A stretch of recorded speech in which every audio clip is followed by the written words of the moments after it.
Si ven la presentación, por favor. Sí, Se mira bien. Ok, muy bien.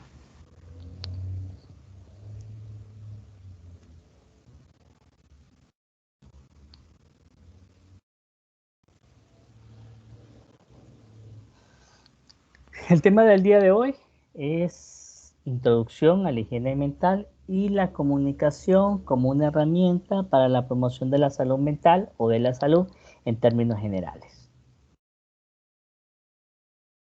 Bien. A este momento de la formación de ustedes, yo sé que aquí probablemente tengamos estudiantes que se van a especializar en cardiología, en cirugía plástica, en cirugía, en medicina interna, en psiquiatría, en ginecología, en pediatría, en medicina familiar, en terapia física y rehabilitación, en radiología, pero hasta el momento ustedes están siendo formados para médicos de atención primaria. Y atención primaria en salud es uno de los componentes fundamentales de un sistema de salud efectivo. Y hoy, con la situación de pandemia en el mundo y en el país, vemos lo importante y lo trascendental que es la atención de la salud desde la comunidad. Educar a la población desde la comunidad, proteger la salud desde la comunidad, promocionar la salud desde la comunidad. Distinto fuera nuestra realidad si se hubiesen iniciado los mecanismos de promoción y de prevención desde mediados del año 2019, desde octubre, noviembre de 2019, no estaríamos en esta situación de pandemia que lamentablemente ha llevado a que muchas familias pierdan a uno de sus miembros. Entonces aquí la importancia de la promoción de la salud. Atención primaria en salud se vuelve un pilar fundamental de todos los sistemas de salud efectivos del mundo. Y atención primaria en salud se va a encargar o se debería de encargar de una atención integral que se encargue de qué? De promocionar la salud. No es de atender solamente a aquel paciente con ansiedad, con depresión, con psicosis, con agitación, con demencia, sino promocionar la salud mental. ¿Y desde cuándo vamos a promocionar la salud mental? Vamos a promocionar la salud mental desde la juventud, desde la niñez, desde la adolescencia. Si nosotros de adultos entendiéramos la importancia que tiene un acto tan sencillo como saber hablarle a un niño, la importancia que tienen las palabras para la psiquis de un niño, seríamos mucho más cuidadosos al momento de dirigirnos a nuestros hermanitos, a nuestros sobrinitos, a nuestros primitos. Frases repetitivas que se pueden dar en las casas, en las colonias, en los barrios, que los padres podrían decir, o las madres podrían decir, mejor hubiese parido un rollo de alambre antes que parirte a vos, o vos sos una carga, o vos no servís para nada, o vos sos un tonto. Viniendo de la madre, viniendo del padre, viniendo de la abuela, viniendo de un hermano mayor. Un niño escuchando esto no va a tener la capacidad de poder desmentir a la madre y al padre, sino que se va a quedar con esa premisa y se va a convencer que es cierto. Se va a convencer que es un tonto, que es un mediocre, que no sirve para nada, que vino a arruinarle la vida a los padres. Entonces esto va a crear ya un daño psicológico a este niño, a este infante, que va a repercutir en su vida adulta. Entonces ahí comenzamos con la promoción. Hay un tema bien interesante que lo he estado leyendo en las últimas semanas, que es la programación prenatal.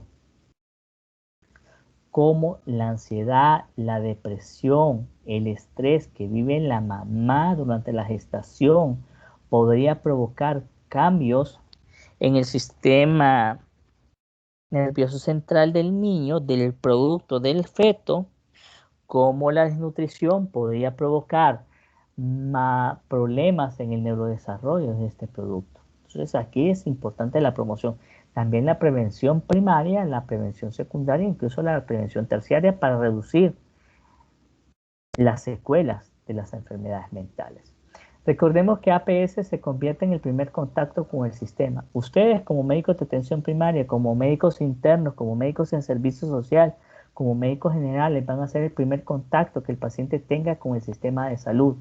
Ustedes van a tener la responsabilidad de captar pacientes y tomar la decisión si este paciente se puede manejar de forma ambulatoria, si puedo manejarlo yo como médico general dentro de mi consulta en un centro de salud, o tengo que mandar a este paciente, de acuerdo a los criterios, a un centro de mayor complejidad para el manejo de su cuadro de ansiedad, o su manejo del cuadro depresivo, o su cuadro de dependencia, o su cuadro psicótico. Entonces, de ahí la importancia. APS es el primer contacto con el sistema.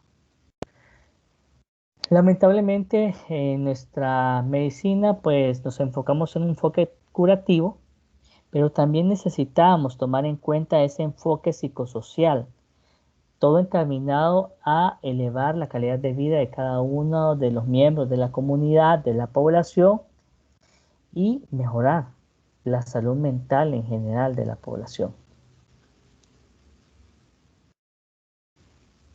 Todo esto considerando que la comorbilidad afecta la adherencia al tratamiento y el resultado del mismo. No va a ser lo mismo atender a un paciente con diabetes, hipertensión. No va a ser lo mismo atender a un paciente con diabetes, con hipertensión, con salud mental, que cursando con depresión, con ansiedad. Entonces las expectativas de tratamiento, la esperanza de vida del paciente va a ser totalmente diferente. Sabemos que el estrés va a empeorar algunas condiciones orgánicas y el que algunas situaciones orgánicas van a deteriorar la salud mental del individuo. Bien, una de las preguntas que le hago a mis estudiantes cuando vamos en esta clase es sobre a quienes les gusta la psiquiatría como una, bueno, como una clase, que a quién le gusta la psiquiatría como una clase o como una especialidad. A ver. A mí, doctor. ¿A quién? También. Ajá, ¿quiénes son mí? Vamos a ver. Cristóbal. Mariela, doctor. Ok, vamos a ver Mariela. A Oscar, vamos a ver Mariela. ¿Por qué le gusta psiquiatría? ¿Qué le mira interesante psiquiatría? Bueno, para mi parecer, me parece una de las más completas porque va ligada a las otras clases también que he visto a lo largo a lo largo de que he cursado los años anteriores. Ok, Cristóbal.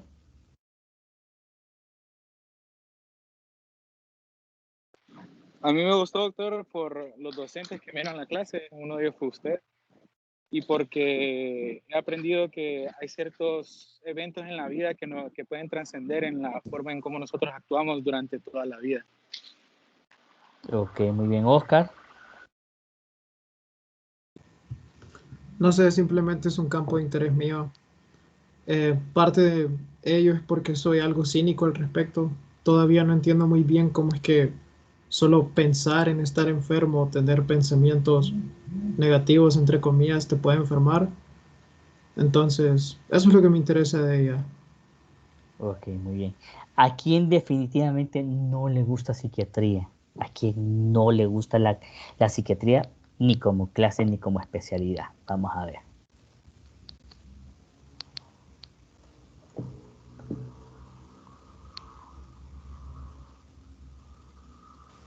No creo que alguien dé una respuesta a eso, doctor. No, sí han habido, realmente. Sí, han habido.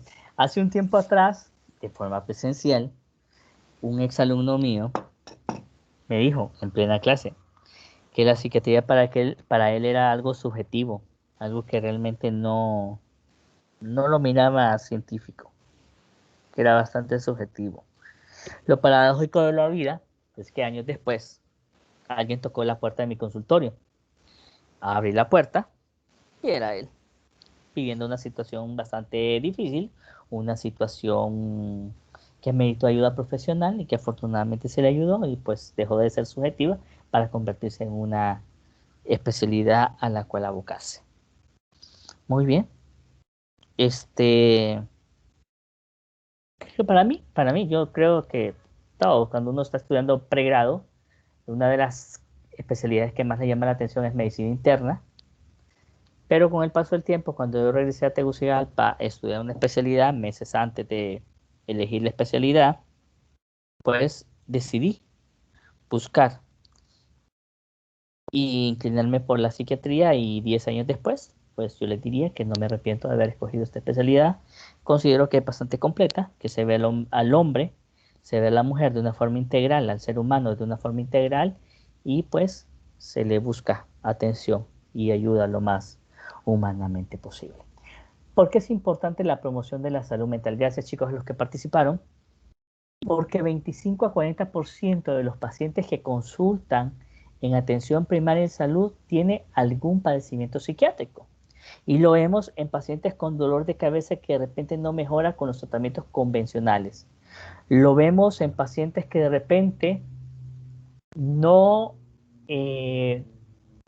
no mejora de un cuadro de colon irritable, un cuadro de fibromialgia, cuadros de molestias gastrointestinales que tienen su componente psiquiátrico y que tal vez no tiene todos los criterios para una enfermedad mental, pero que sí tiene un componente importante a nivel emocional. Entonces aquí necesitamos este componente de salud mental en atención primaria y salud y no descartarlo, no ponerlo de lado. Pacientes que viven con estrés, con dolor de cabeza, que visitan frecuentemente los centros de salud por quejas somáticas y que no mejoran con los tratamientos convencionales o que los exámenes habituales salen normales, pero el paciente se sigue quejando de los problemas. Ojo, se tendría que considerar como algo importante valorar el estado mental de este paciente. En términos generales, el 25% de la población tiene riesgo de padecer un trastorno mental. Esto es bien importante tomarlo en cuenta. Quiere decir, si aquí tenemos 30 personas, entonces al menos algunas 6, 7 personas de las que estamos aquí tenemos el riesgo de padecer un trastorno mental. Ansiedad, depresión, TOC, etcétera, etcétera, etcétera. Y de estos trastornos mentales que podría tener la población en general, 13% de estos trastornos mentales pueden ser incapacitantes. Podría tener esquizofrenia, trastorno bipolar, trastorno por pánico, trastorno obsesivo compulsivo, trastorno de estrés postraumático. Lamentablemente, en la actualidad, con este caso de la pandemia, se ha exacerbado, se ha incrementado los trastornos mentales. Pacientes que han padecido COVID, estamos hablando de manifestaciones psiquiátricas y neurológicas del COVID, neurocovid o long COVID, que lamentablemente está repercutiendo en la salud mental del paciente.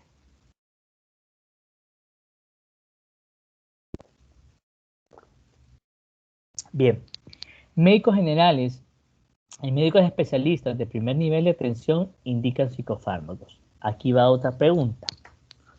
¿Alguien recuerda por casualidad cuál es el rango terapéutico de fluoxetina? Rango terapéutico.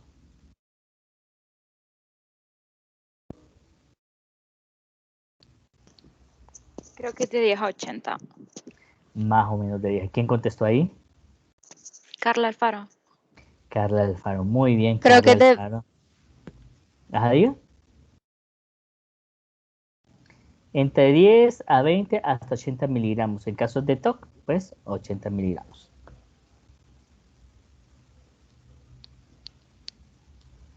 Entonces, Ahí. ¿Recuerdan cuál es el antipsicótico de primera línea para el manejo de psicosis más agitación? ¿Alguien recuerda? Los que han estudiado conmigo psiquiatría, yo se los menciono. Y se los menciono y se los pregunto en los exámenes. Creo que era el haloperidol, doctor. Haloperidol, muy bien. ¿Cuánto recuerdan cuál es la dosis? Me parece que 10 miligramos o ml. 10 No me acuerdo, miligramos. pero era 10. 10 miligramos intramuscular. Ok, muy bien. Entonces, son datos importantes. Son datos importantes, ¿por qué? Porque son los médicos de atención primaria y médicos especialistas, no psiquiatras, los que van a iniciar tratamientos psicofarmacológicos. A veces no esperamos el tiempo suficiente para que el medicamento haga efecto. Estamos hablando que un antidepresivo va a hacer efecto entre la cuarta y la sexta semana de tratamiento para poder evaluar la efectividad. Entonces, yo les digo a mis estudiantes cuando pasan por las aulas de psiquiatría, apréndanse un medicamento de cada familia antidepresivo, de cada familia antipsicótico, los efectos adversos, las indicaciones, las contraindicaciones, para que tengan claro cuál va a ser el tratamiento. Mejor que se aprendan.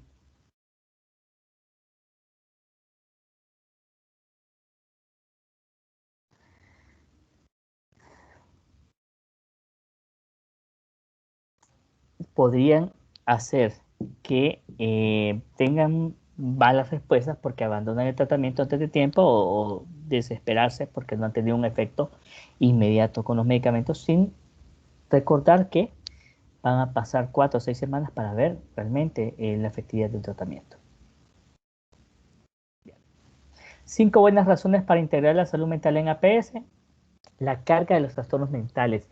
Y hoy por hoy, en el año 2021, después de casi año y medio de pandemia, la carga de trastornos mentales se ha ido incrementando. Lamentablemente, los trastornos mentales son como, ¿qué?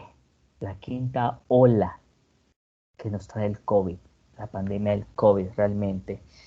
¿Verdad? Estas son las secuelas que nos está dejando para los sobrevivientes, para los que ya pasaron por el COVID, por los que han perdido familiares, por los que hemos estado confinados, por los cuales hemos estado en cuarentena. Lo digo porque mi única salida ahí, mis pocas salidas realmente son de mi clínica a mi casa y mi casa a la clínica, durante todo lo que va este año. Interrelación mente-cuerpo, que esto lo miran en psicosomática, lo vamos a tener ahí. Es bien importante mejorar la accesibilidad a los servicios de salud. ¿Desde dónde se conectan ustedes? Vamos a ver en qué ciudades están del país. Pues de aquí, doctor, de Tegucigalpa. Sí, Ok. doctor, yo también. Todos están en Tegucigalpa. ¿Alguien está fuera de Tegucigalpa? Yo estoy fuera. ¿Dónde estás?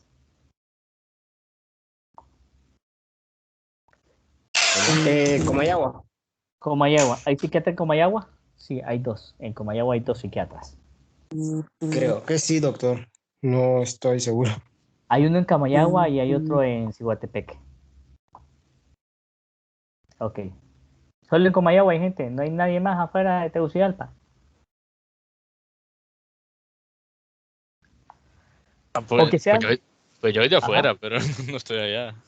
¿De dónde sos? Soy de Cupán. Copán. En Copán creo que hay 2 psiquiatras.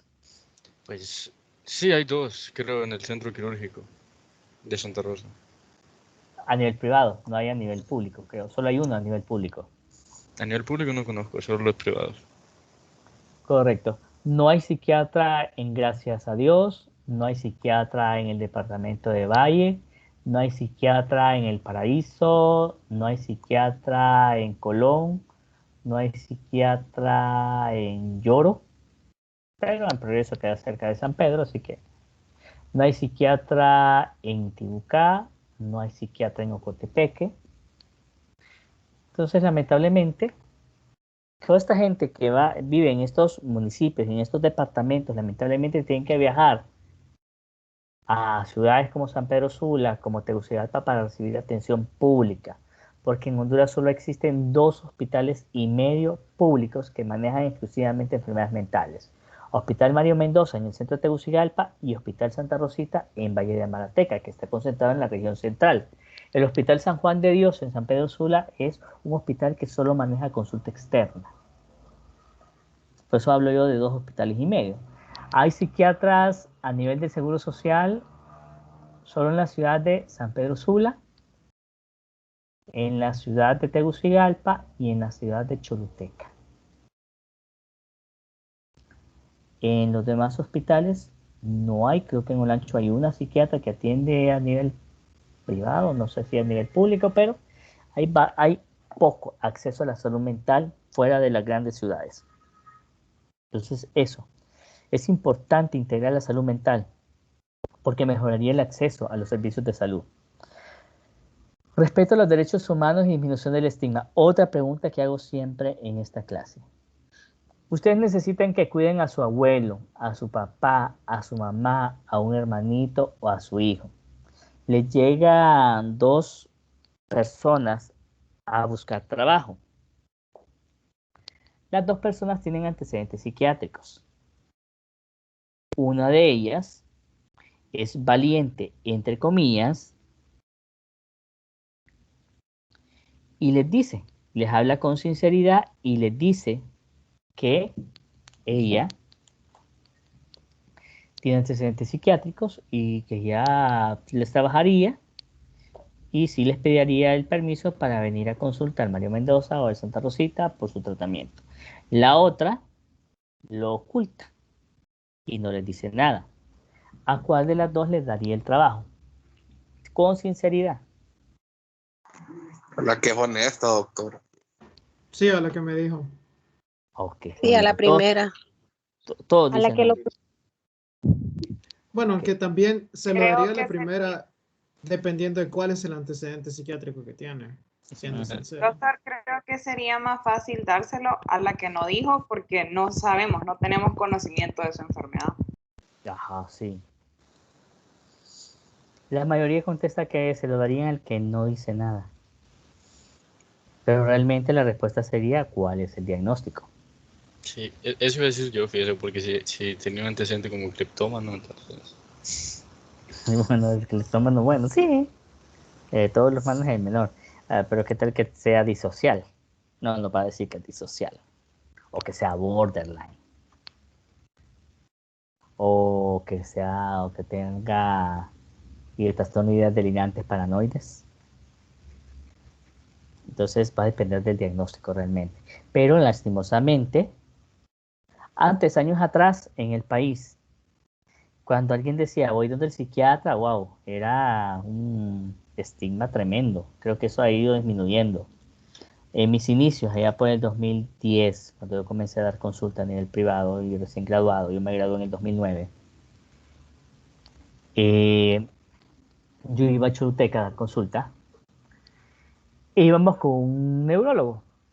Entonces el neurólogo se llenaba con 20, 25 pacientes y el psiquiatra tenía a lo mucho 3, 5 pacientes. Y de esos que miraba el neurólogo, de esos 25 pacientes que miraba el neurólogo, quizás 10 o 15 eran de psiquiatría, pero la gente buscaba al neurólogo porque era menos estigmatizante. Eso ha ido cambiando. Ahora es mucho más, hay mayor apertura en cuanto a eso, al manejo. Costo-efectividad también es bien importante incluirlo dentro de esta razón para integrar APS, a la salud mental a APS.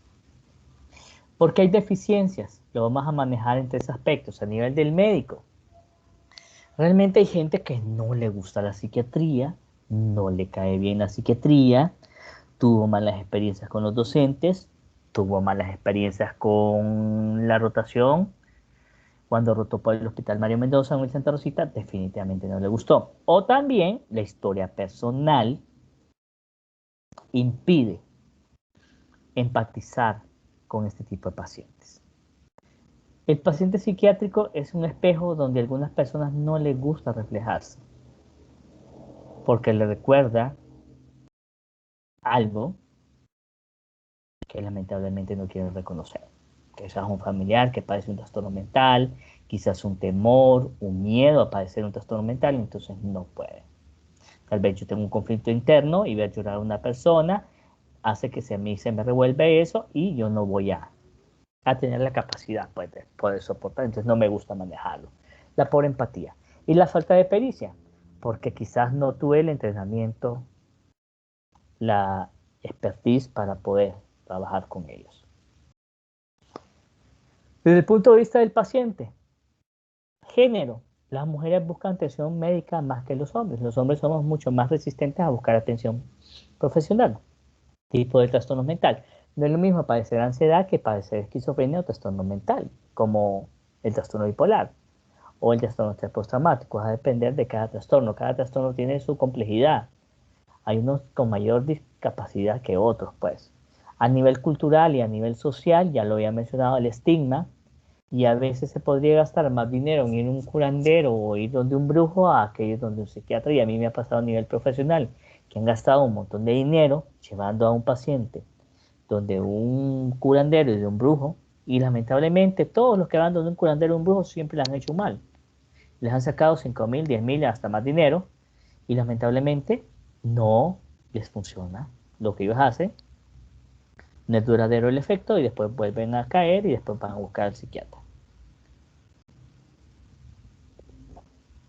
Hace tiempo tuve la oportunidad de escuchar un anuncio en Taulabe, Comayagua, por la radio. El anuncio decía de un señor que trabajaba con hierbas y no sé qué más, y que leía cartas y no sé qué cosas, adivino, clarividencia, que tenía un eslogan que impacta, que una persona en crisis puede llevarlo a buscarle ayuda y a pagar lo que sea con tal de resolver el problema.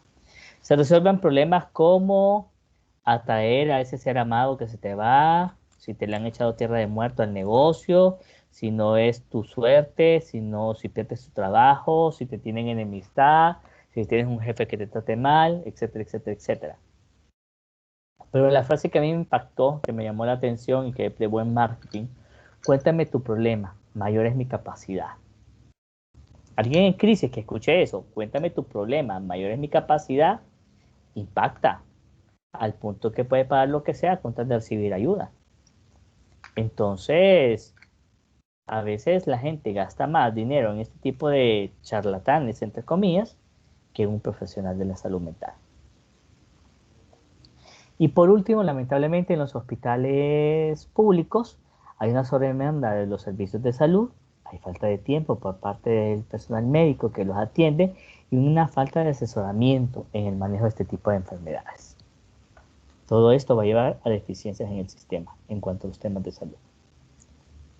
Bien, algunas definiciones que vamos a mencionar aquí, no las voy a mencionar todas porque hay algunas que redundan, ya en otras clases las han visto, pero el concepto de salud mental me parece que es bien importante. La salud mental es el bienestar que una persona experimenta como resultado del buen funcionamiento a nivel intelectual, a nivel emocional y a nivel conductual.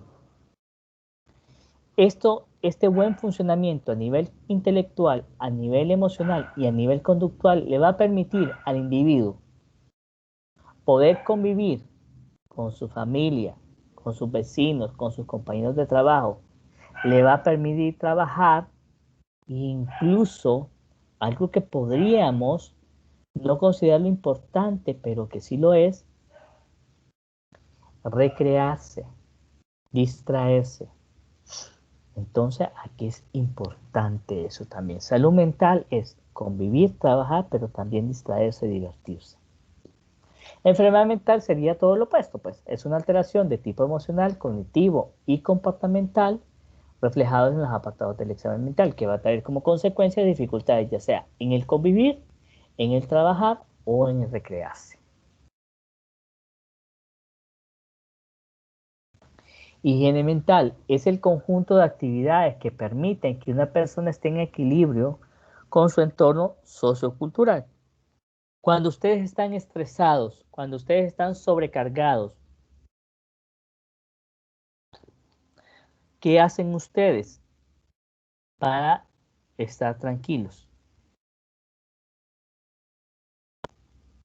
para estar en equilibrio? Vamos a ver, ¿qué hacen? Yo escucho música. Ok. ¿Qué más? Doctor, yo hago deporte. Ok, ¿qué más? ¿Qué otra cosa hacen? Yo respiro un poco. Ejercicio. Ok, muy bien. Yo solo me ¿Qué duermo más? hasta que se me pasa. Ok, te queda tiempo. No, pero igual lo hago. Ujú. Está bueno, está bueno. Entonces, hay que buscar el equilibrio. Es todo el conjunto de actividades: meditar, orar, hacer ejercicio, caminar, pintar, escuchar música, bailar, cocinar, etcétera, etcétera, etcétera. Son todas esas medidas, todas aquellas actividades que le permiten al ser humano estar en equilibrio con su entorno. Calidad de vida. Son todas aquellas condiciones que determinan el modo de vivir de una persona o de un conjunto de individuos. Esto hasta cierto punto es bien subjetivo. Son las satisfacciones de las necesidades materiales, el bienestar físico, las posibilidades de desarrollo y de integración social. Obviamente, lo que nosotros consideramos calidad de vida podría distar mucho de lo que para los ticos es calidad de vida, para los finlandeses es calidad de vida, para los canadienses es calidad de vida. Entonces va a depender de la comunidad, de lo que ellos consideran bien. Nosotros podemos decir, con tal de tener un trabajito, tener un techo y tener comida a los 3 tiempos, podría ser para nosotros calidad de vida. Para otras personas sería como tener sus 2 vacaciones al año, donde puedan ir a la playa, donde podrían ir a distraerse, y otras cosas, otras comodidades, podría ser calidad de vida.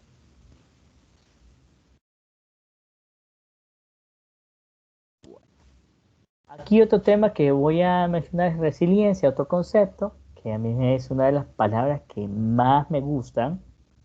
La resiliencia es la capacidad que una persona tiene para sobreponerse a periodos de dolor emocional y situaciones adversas. A pesar de la adversidad, el individuo sale, sobrevive.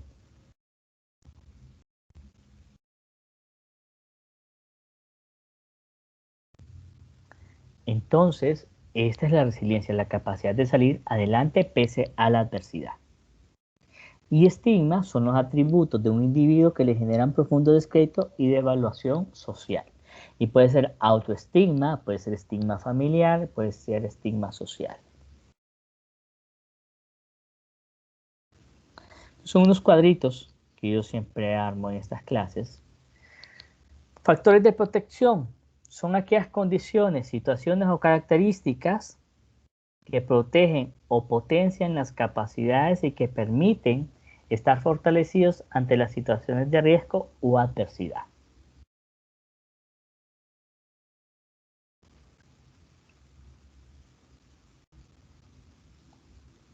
¿Cuáles son los factores protectores a nivel individual que tenemos? La alimentación adecuada, desayunar bien, almorzar bien y cenar bien. Es bien importante, tanto a corto como a largo plazo. Cuando ustedes estaban en clases presenciales, ¿qué pasaba cuando no desayunaban bien? ¿Cuál era la capacidad de concentración que tenían cuando no comían bien? Iban a clases.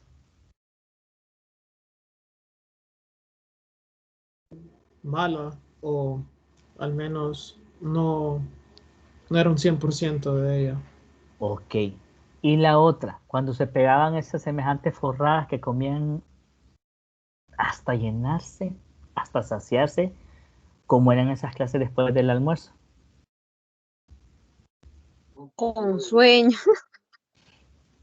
Correcto, entonces ahí necesitamos una alimentación balanceada, una alimentación adecuada. Ni irse sin desayunar a clases, y esto es un factor que de verdad deberíamos de tomarle importancia. Imagínense aquellos chicos, los niños que no desayunan bien en la casa y que tienen que caminar largos trayectos para ir a la escuela, ¿cuál va a ser el rendimiento que van a tener? Muy poco o escaso, pues. Una alimentación adecuada. Autocontrol.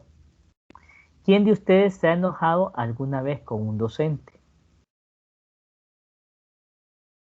Sin mencionar nombres de docentes, obviamente. ¿Quién se ha enojado alguna vez? Yo, doctor. Ok.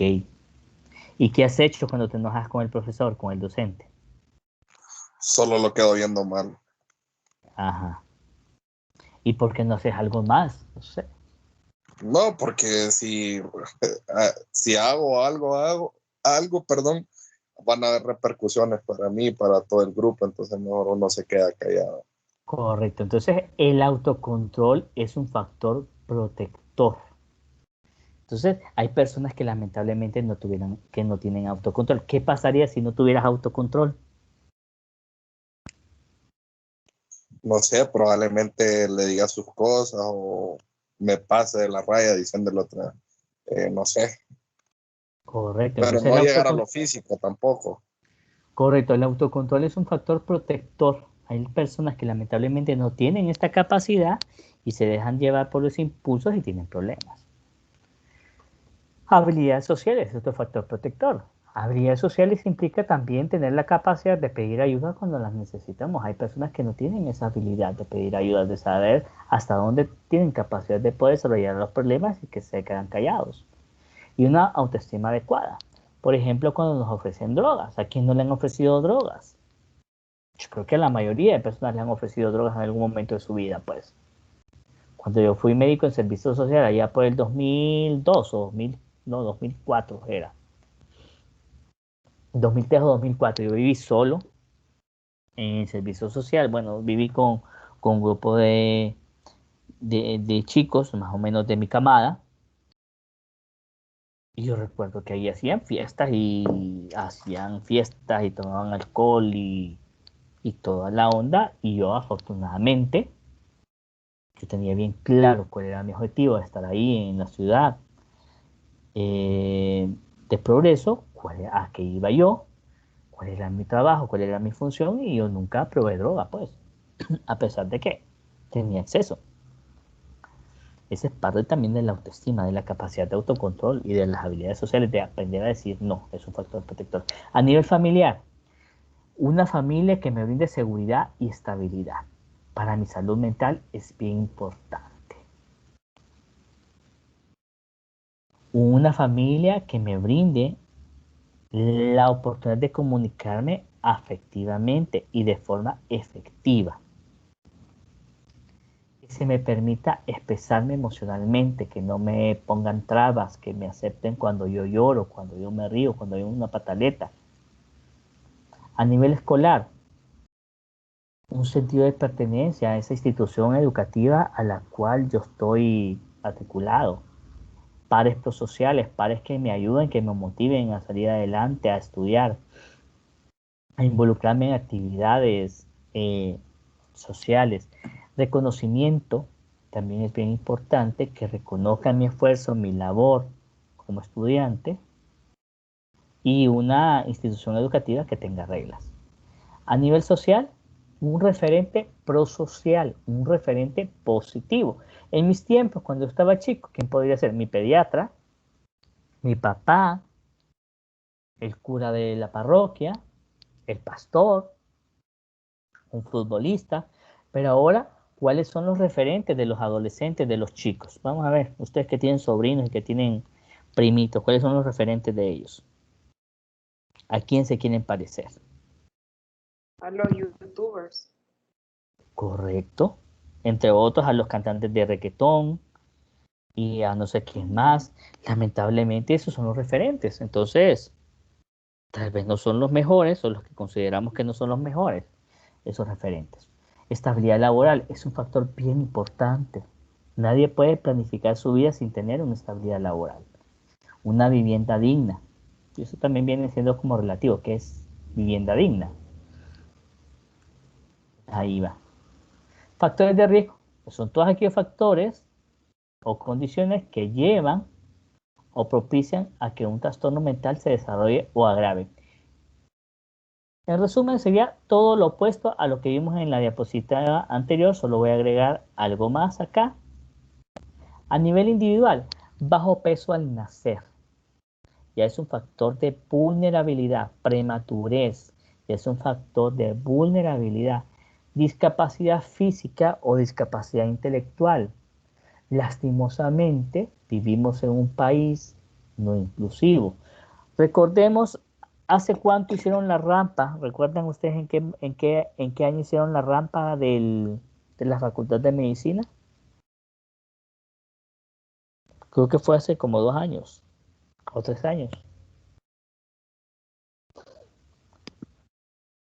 Por ahí, creo. Entonces, ¿alguna vez vieron funcionar los ascensores?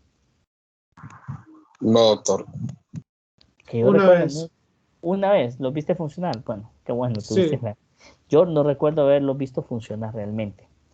Y la discapacidad también se vuelve un problema para la salud mental. No tenemos una sociedad inclusiva para las personas. Salud deficiente a nivel físico y a nivel mental, lamentablemente, va a vulnerar el apego inseguro o niñez, algo que nos decían nuestros papás cuando estábamos pequeños. Un día de estos me va, ay, no, qué relajo hacen ustedes, un día de estos me voy a ir yo lejos y cuando vengan de la escuela no me van a encontrar. Y ahí van a saber qué es lo que perdieron. Ahí sí les voy a hacer falta porque ustedes no me hacen caso a mí. Entonces, lamentablemente, un niño que está escuchando eso frecuentemente se la puede creer. O un niño que vive en un hogar disfuncional en que los papás discutan, que hoy se va el papá y que a los 15 días regresa, que al mes se vuelve a ir y que a los 2 meses regresen y está en eso, que se divorcian, que se separan, que se reconcilian. Ese es un apego inseguro, lamentablemente, que va a traer consecuencias en la salud mental del menor. Habilidades sociales deficientes, no van a tener la capacidad de pedir ayuda, de tener la capacidad de poner límites. Y la impulsividad. A nivel familiares, una madre soltera o adolescente no va a estar capacitada para poder apoyar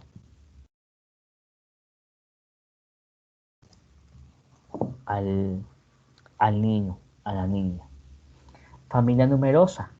No es lo mismo tener 2 hermanos, ser 3 o 4 hermanos, hacer 10, hacer 9, hacer 7, hacer 15, 17, como en los tiempos de antes. Un referente antisocial, violencia intrafamiliar, violencia doméstica, negligencia y abuso de sustancias.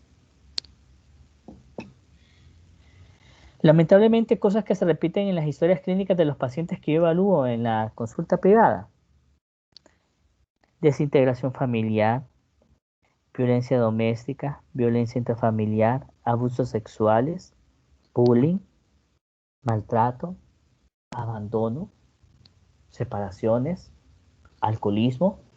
Son temas que se repiten una y otra vez en las historias clínicas, lamentablemente. Esto va a llevar a que el paciente padezca de ansiedad, que padezca de depresión, etcétera, etcétera. A nivel escolar, peleas, bajo apego, fracaso o deserción y que a nadie le importe que aquel chico se vaya. Y a nivel social, la marginalidad, discriminación, violencia, entre otros. ¿Vamos bien hasta ahí, chicos? Sí.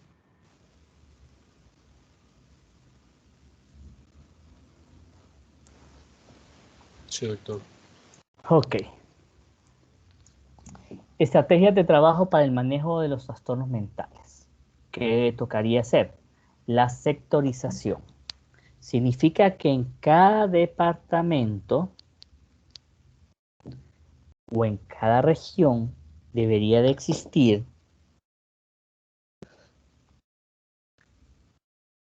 un departamento o una unidad de salud mental que incluya psiquiatra, psicólogo, trabajador social, enfermera con una orientación en salud mental y un terapista o un terapeuta funcional para poder captar a estos pacientes con trastornos mentales, con ansiedad, con depresión y poder captarlos ahí y manejarlos ahí. Sistema de referencia y contrarreferencia entre ambos niveles. Por ejemplo, si yo estoy en Choluteca y yo no tengo una área como psiquiatra, yo no tengo un área de hospitalización, yo puedo mandarle este paciente que lo estoy viendo en la consulta externa del Hospital del Sur y lo puedo mandar aquí a Tegucigalpa, lo ingresan, lo evalúan lo internan y me lo mandan de vuelta. Ok, no soy psiquiatra, soy médico general, pero yo siento que yo no lo puedo manejar desde mi competencia. Entonces se lo mando a un psiquiatra, el psiquiatra me lo evalúa, me le da tratamiento y me lo manda a mí de vuelta para que yo le siga el manejo. O sea, ahí estamos hablando de un sistema de referencia y contrarreferencia entre ambos niveles. Algo que lamentablemente no hay acá. Interconsulta con especialistas también es bien importante y consultoría de salud mental en APS. Bien, este es el primer tema.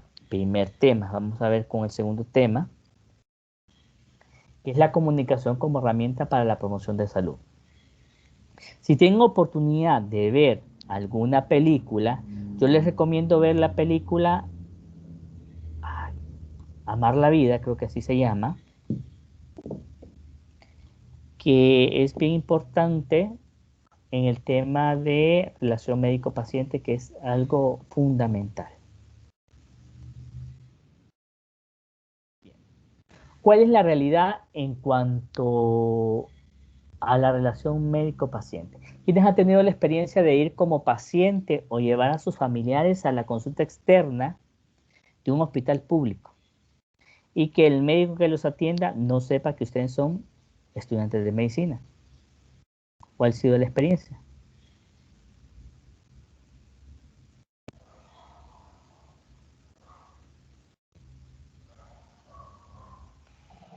Pues a veces ni lo examinan bien, doctor, solo hacen preguntas y no hacen examen físico. Ok, ¿qué más? Buenas tardes, doctor. Buenas tardes. Yo tuve una experiencia cuando mi hermano falleció en la forma en la que el residente a mí me dio la noticia. Bueno, a mi familia y a mí. Y es más, en la manera en cómo estuvieron tratando antes de que él falleciera. Porque pienso yo que al final lo que nosotros aprendemos en estas clases es como que lo damos y no lo ponemos en práctica.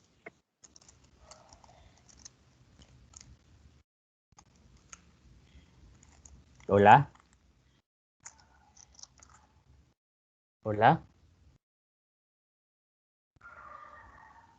Pero que se le cortó, compañera. Sí, lamentablemente se cortó. Bueno, lamentablemente. Ok, esta es una situación que se repite una y otra vez, que yo les invito a ustedes como nueva generación, como médicos en formación y nuevas generaciones de residentes y especialistas, que no cometamos los mismos errores que hemos cometido nosotros los viejos, que aprenden a tratar a los pacientes como seres humanos, antes de ser médicos, antes de ser especialistas, somos seres humanos, y tratar al otro como desearíamos que a nosotros nos trataran. ¿Cuál es la realidad? A lo largo de nuestra vida profesional, estamos hablando que vamos a tener una vida activa como médicos alrededor de 40 años. Vamos a atender entre 200 a 400.000 consultas durante toda nuestra vida, entre pacientes nuevos y pacientes subsiguientes. 200 a 400.000 consultas. 50% de los problemas psicosociales que el paciente puede padecer y que podrían tener un impacto en la salud física o mental se pasan por alto, considerando lo que es propio de la situación de vida, que es propio de la situación de donde viven, de cómo está la realidad del país, de la alta delincuencia. Entonces la damos como parte de la naturaleza, de la vida diaria. Otra situación en particular es que los médicos tendemos a interrumpir al paciente entre los 18 a 24 segundos de iniciado el relato, porque tenemos una atención basado no en las necesidades del paciente, sino en las necesidades del médico. Queremos resolver nuestro conflicto, queremos salir de la consulta externa y acabar con todos los pacientes que tenemos anotados para ese día. No estamos pensando en satisfacer las necesidades y sacar de dudas a los pacientes. Y la otra, el médico brinda escasa información al paciente sobre su enfermedad. Aquí, importante la psicoeducación del paciente. La psicoeducación es, el paciente tiene el derecho y nosotros el deber de darle el nombre de la enfermedad, el tratamiento, el pronóstico, los efectos adversos de ese medicamento, lo que puede esperar con el medicamento y lo que no. Bien. ¿Qué es comunicación en salud? Para mí es un arte. No solamente basta con aprenderse los libros o los folletos o las normas, etcétera, etcétera, sino que también aprender a comunicar. Abarca el estudio y el uso de estrategias de comunicación para poder informar, para poder influenciar en la toma de decisiones a nivel individual y a nivel comunitario encaminados a mejorar la salud. Pero la comunicación en salud también implica un arte para poder comunicar e informar e influenciar al público individual y al público general en temas de salud mental. Entonces es bien importante. Tenemos que aprender a persuadir a la población, a entretener a la población, a educar a la población sin ser aburridos. Bien. La comunicación para la salud utiliza 4 elementos clave en el proceso de comunicación. Uno de ellos es la audiencia. La audiencia, identificar y dar prioridad a la segmentación de la audiencia. ¿A qué público va encaminado el tema que vamos a exponer o sobre lo que vamos a hablar? Entonces necesitamos identificar si es la tercera edad, si son niños, si son adolescentes, si son adultos jóvenes, etcétera, etcétera. La audiencia. En base a la audiencia vamos a armar toda una estrategia, todo un mecanismo, todo un proyecto para poder alcanzar y captar la atención de esta audiencia. Necesitamos el mensaje. El mensaje va a ser lo que nosotros queremos brindar. Pero no te estorba que venga, ¿verdad? ¿O sí? Pero no te enoja que venga.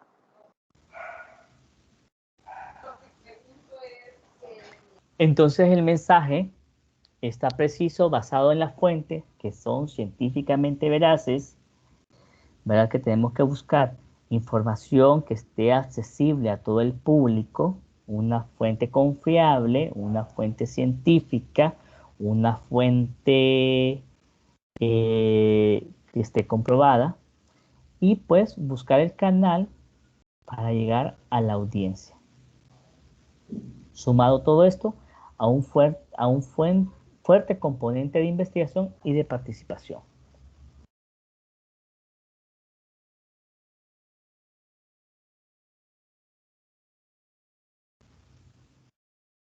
Bien, ¿cuáles son las características de la comunicación de salud efectiva? Bueno, la disponibilidad. Una de ellas es la disponibilidad. Necesitamos que la información que nosotros vamos a brindar a la población, a la audiencia, esté disponible. No vamos a hacer como en los tiempos de la Edad Media, que vamos a venir a hablar con un lenguaje muy tecnificado, con un lenguaje muy científico y que la gente no pueda captar el contenido de lo que nosotros estamos brindando, sino que esté fácilmente digerible para la población y que esté disponible, que pueda estar al alcance de todos si ellos quieren buscar mayor información. Tiene que estar con balance, ¿verdad? El balance es cuáles son los pros y los contras, los beneficios y los desaciertos en base a esta información que le estoy brindando. Competencia cultural, es bien importante respetar cada una de las poblaciones a las que vamos a educar, cuáles son las creencias, cuáles son las ideologías, y respetar en la medida de lo posible y no tratar de imponer nuestras propias concepciones, ¿verdad? Sino que poco a poco educar y que ellos vayan haciendo los cambios importantes y trascendentales. Evidencia base, junto con el balance, junto con la disponibilidad de la información que le estamos proporcionando, pues necesitamos que sea científico y comprobable. Dependiendo de la población, vamos a buscar un alcance. ¿Cuál va a ser la mejor herramienta para obtener el mayor alcance posible en estos pacientes? Por ejemplo, que si es a toda la comunidad, entonces nos sale mejor convocar, así como estoy haciendo yo, convocar a todos los estudiantes de higiene mental y darles la clase a todos a la misma hora para que se puedan beneficiar. Entonces, si vamos a hacer una campaña general de vacunación, vamos a utilizar todos los medios posibles para poder informar sobre las fechas de campaña y de vacunación. El alcance es bien importante. Podría ser, si es adolescente, entonces vamos a convocar a solo los adolescentes. Si son los niños, vamos a convocar a solo los niños. Pero si es en términos generales, vamos a utilizar radio, comunicación, periódico, televisión, todo para llegar a la mayor población posible. Repetición. A veces, es como por ejemplo ahorita, importante, distanciamiento social, lavado de manos, utilización de gel de manos e indispensable, doble mascarilla e incluso la careta. Es bien importante. Entonces, aquí es repetirlo una y otra vez para que la gente se lo grabe en su mente. Entre más lo repitamos, va a ser mucho más fácil que la gente se lo aprenda. A tiempo. Es bien importante también la comunicación sea en tiempo y forma. Y que sea un lenguaje entendible, como lo he mencionado con la parte de disponibilidad. Bien. Proceso de comunicación. Vamos a tener, por ejemplo, ¿qué temas serían importantes en este momento en la población hondureña? A ver si alguien me dice algún tema.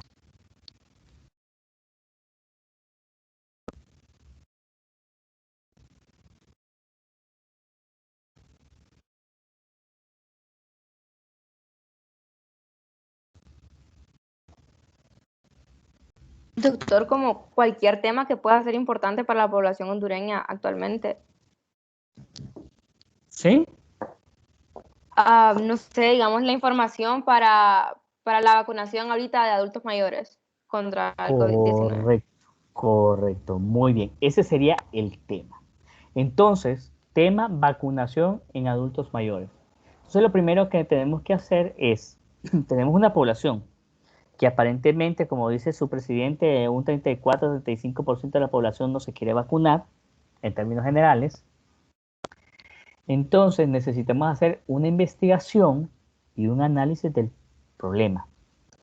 Ok, primero tenemos que informarnos cuáles son los pros y cuáles son los contras de la vacunación en términos generales y en relación al adulto mayor. Vamos a ver, la otra parte de la investigación sería cuáles son las preguntas que tiene la población en general o la población de la tercera edad en relación al tema de vacunas. Ya tenemos dos preguntas. ¿Qué es lo que nosotros necesitamos saber sobre la vacunación? ¿Y qué es lo que la población sabe sobre la vacunación? Investigación y análisis. Bien. Diseño estratégico. ¿Cómo vamos a tratar de educar a la población en el tema de vacunación? A través de videos, a través de trifolios, a través de imágenes, a través de charlas, a través de la consulta médica, a través de campañas, a través de radio, televisión o visitas domiciliarias. Entonces vamos a diseñar una estrategia. Ya cuando tenemos diseñada esa estrategia de cómo lo vamos a hacer, vamos a desarrollar, vamos a producir y vamos a darle revisión a ese material y a los métodos. Vamos a crear una campaña a través de la radio, televisión, haciendo spots publicitarios o vamos a hacerlo en los centros de salud. Entonces vamos a ir casa por casa y les vamos a ir informando a las personas cuáles son los beneficios, la ventaja y las desventajas de tener a estos estas vacunas, de qué se están protegiendo, cuáles son los riesgos, cuáles son los beneficios, etcétera, etcétera. Están buscando. Después vamos a gestionar la ayuda para alcanzar esta población, implementación del proyecto y el monitoreo del mismo. Porque necesitamos saber si esa estrategia que diseñamos y este material que nosotros creamos e implementamos realmente valió la pena. A través del monitoreo lo vamos a lograr. Vamos a averiguar cuántas de estas personas, llegamos a entrevistarnos, llegamos a visitar 20 casas con 20 adultos mayores, y de esos 20 adultos mayores, 15 se fueron a vacunar. Estamos evaluando el impacto. Entonces quiere decir que nuestra campaña logró que el 75% de la población se logró vacunar. Entonces tenemos un 25% que no lo hizo. Entonces probablemente vamos a tener que planear para continuar y lograr que ese 25% de la población que no se logró convencer para irse a vacunar, se vacune. ¿Y cómo lo vamos a hacer? Probablemente vamos a tener que realizar otra estrategia, diseñar otra estrategia, o otro tipo de métodos que implementar para que este 25% se llegue a vacunar. No sé si me captaron la idea, chicos. Sí, doctor, gracias. Muy bien. Sí, Y así con cada tema, o sea, y vamos a ver, y con niños, ¿cómo sería? Si el grupo poblacional sería niños, ¿cómo harían ustedes para darles un tema a un grupo de niños? ¿Qué método utilizarían? Ilustración con dibujitos, videos. Correcto, sociodramas, cuentos, juegos, exactamente. ¿Y si fuesen adolescentes? Igual, ilustraciones, música. Bastante información en redes sociales, como infografías. Correcto, y ahí se comportarían ustedes un poco más como adolescentes, ¿cierto? Para poder llegar a ese grupo etario. Utilizarían esa juventud, porque si se van muy serios, ¿qué pasaría?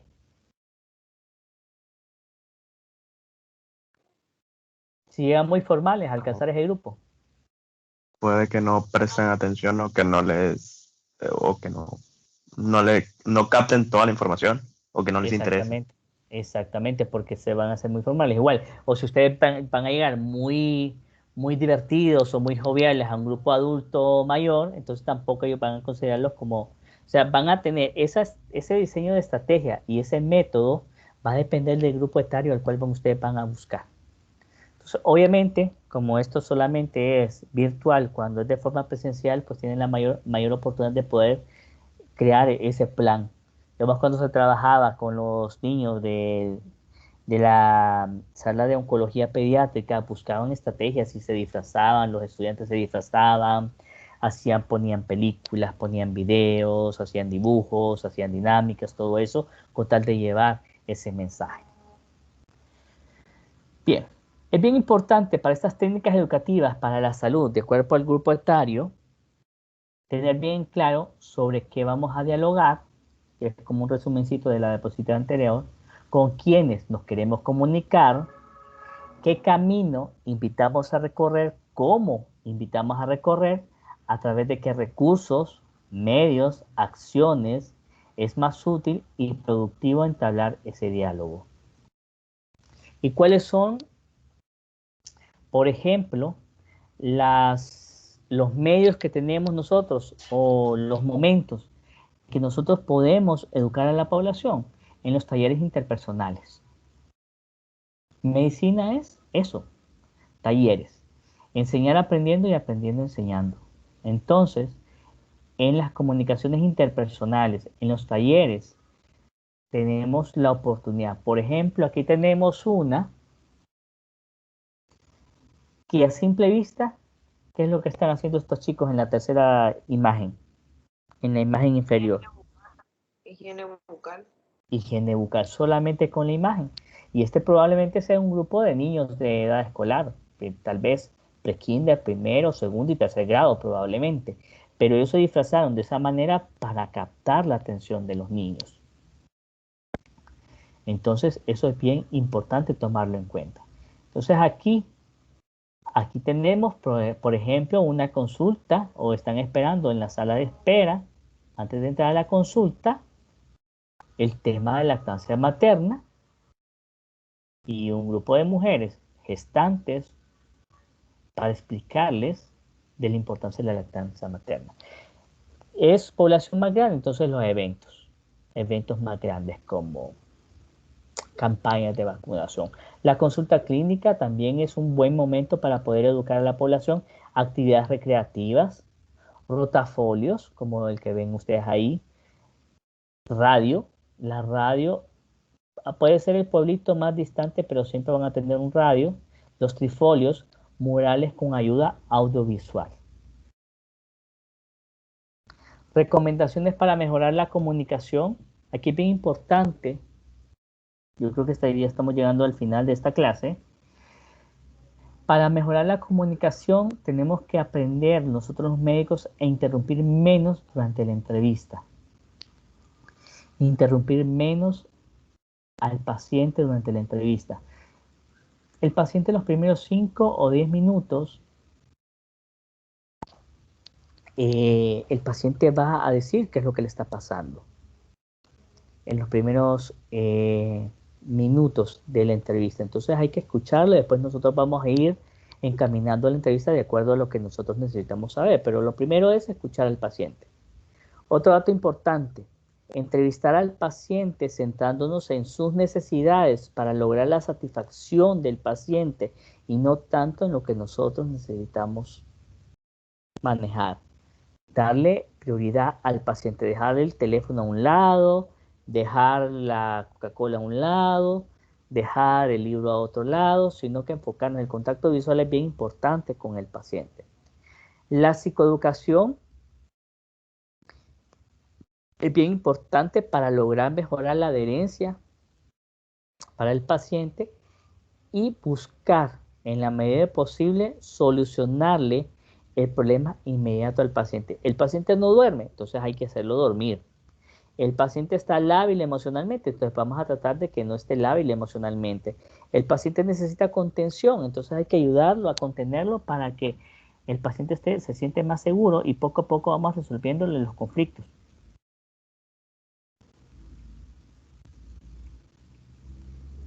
Entonces, eso, chicos, es el tema que les traía para hoy.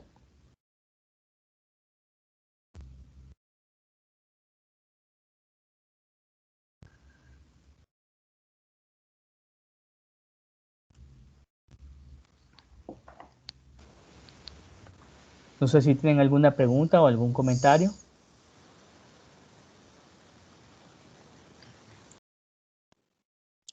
Gracias.